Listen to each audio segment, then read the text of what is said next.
You wake up one morning reaching for your phone like you always do. But this time, you get a shock of your life when you see the headline, Elon Musk loses everything.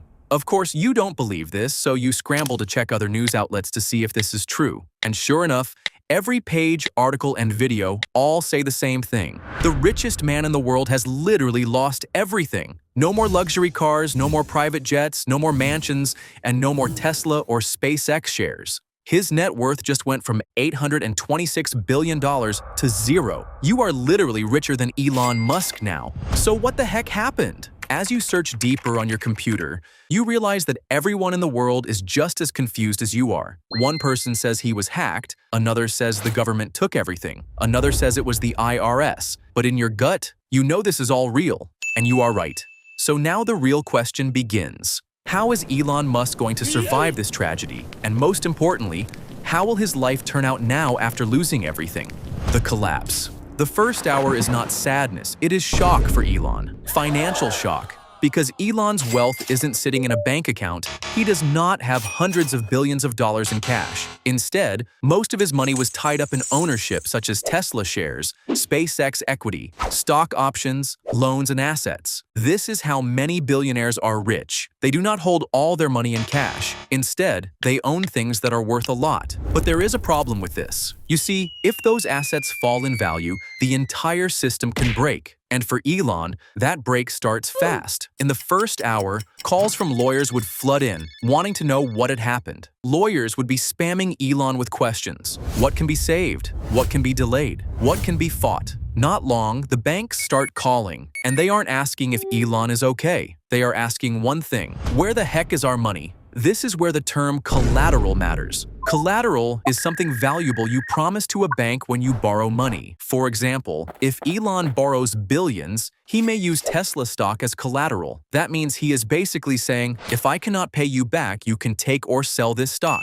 But if Tesla stock falls too much, the bank gets nervous, because now the collateral may not be enough. So the bank can demand more collateral. This is called a margin call. A margin call is when the lender says, give us more money or more assets right now, or we start selling. And if Elon cannot give them more, they sell his Tesla shares, and that pushes the stock price lower. When the stock goes lower, other lenders panic, and they will then start selling too. This creates a death spiral. Sell shares, stock drops. Lenders panic, more shares get sold. Stock drops again. More people panic, and the vicious cycle repeats over and over again. And just like that, even the richest man in the world is being crushed by his own loans. But just when you think the worst is over for Elon, it gets even more terrible. Because this is when the IRS comes, and it only cares about taxes. If Elon sells any stock, even if the bank is the one selling them, it creates a taxable event. This means Elon now owes the government billions in taxes on money he didn't even get to keep. So imagine this. Elon sells stock because he needs cash, but selling stock creates taxes. Now he needs more cash to pay the taxes. So he sells more stock. That creates more taxes. By the second hour, Elon isn't just losing money. He's losing control. Tesla's board is now meeting without him. SpaceX partners are backing away. The companies he built from scratch are turning against him to protect themselves. By the end of the week, Elon is desperately trying to find liquid cash, real money, just to pay his bills and keep his legal team. He is constantly trapped in a war room, losing day by day. And this almost breaks him. Almost. The rebuild. On day 8, Elon wakes up and sees a headline. Is Elon Musk finished? Suddenly he realizes no one is coming to save him. If he wants a new empire, he has to build it himself from zero. And although he has no money, he still had one thing no one can take away: leverage. Leverage means using one small thing to get a big result, and Elon's leverage is attention. You see, the whole world is still watching him, and he can turn that attention into money. But how is he going to do that? Well, here is step 1. Stop the bleeding. Elon first needs to stay alive financially, so he goes to tell the banks, if you destroy me now, you get nothing. If you give me time, I can make us both rich again. This is lesson 1. When you're broke, don't sell your past. Sell your future. Step 2. Turn attention into cash and trust. Right now, people are asking, can we still trust him? So Elon then starts a video series called Zero to Mars. He shows everything in real time: his debts, his fights, and his wins. Millions of people subscribe because they want to see what happens next. This not only gives him cash flow, regular money to pay his bills and buy him time, it also allows him to build trust back with the people. This is lesson 2. When people stop trusting your story, show them proof. Step 3. Start anew. Elon needs money now, so he doesn't go build expensive rockets yet. Instead, he starts an AI company called Atlas OS to help small businesses like restaurants and clinics, a company that helps automate boring chores and work. Lesson 3. Don't start with the coolest idea. Start with the idea people will pay for today. Step 4.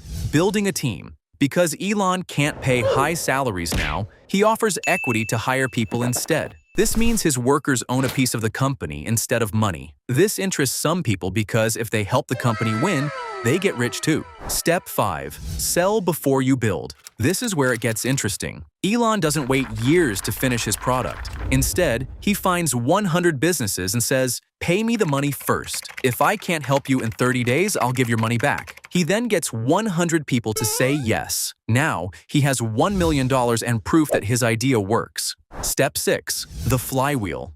A flywheel is when one win makes the next win easier. So understanding this knowledge, Elon knows that his attention brings customers, and those customers bring money. Money pays for better AI. Better AI brings more customers. That is how wealth grows fast. Wealth isn't just about saving money. It's building a machine that grows on its own. He also makes sure to not spend too much, keeps his team small, and avoids big, expensive factories. By month 6, his company Atlas OS has thousands of customers. By month 9, it is making serious money. By month 12, investors are trying to get in.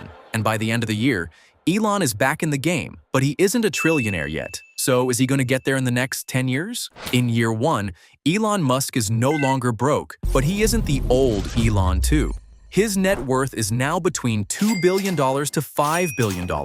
But most of this isn't cash in a bank. It is equity in his new company, Atlas OS. Atlas OS is now worth $20 billion, and Elon owns a big slice of it. By now, Elon has used his new money to pay back the banks and settle his tax bills with the IRS. And although he is still under pressure, he can now finally breathe. As for his video series, the world is still watching, and that attention is still giving Elon cash flow. By year 5, Atlas OS has grown into a giant. It doesn't just answer phones anymore. It runs the boring parts of millions of businesses, handling payroll, tracking supplies, and managing sales. Then, Elon launches his second company, Forge Robotics, a company that creates worker robots. They clean messy kitchens, move heavy boxes in warehouses, and restock shelves in grocery stores. Elon has created a synergy between his two companies, where his customers can't live without one or the other. Atlas OS is the brain that thinks for the customers,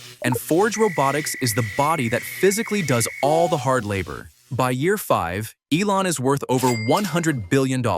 He did it without Tesla or SpaceX and proved that he isn't just a one-hit wonder. He is a system builder. By year 10, he starts his third company, Helios Grid. You see, because AI brains and robot bodies need a lot of energy, Elon decided to create Helios Grid, which builds giant batteries and smart power systems to not only power up his AI technology and robots, it allows him to own 3 layers of the modern world: AI, robots, and energy. By year 10, his empire is worth trillions, and Elon's personal wealth is back to $500 billion, becoming the world's first trillionaire twice. And the crazy twist is this: losing everything didn't destroy him. It just made him smarter. The old Elon sold dreams of Mars and the future. The new Elon sells tools that businesses need right now. So, what happens if Elon Musk loses everything today? Well, he would first feel shock and pain, but after his emotions settle, he starts to build back again, using his attention from the whole world, showing that even if you take away everything, as long as you have determination and never give up, you will be able to get back up.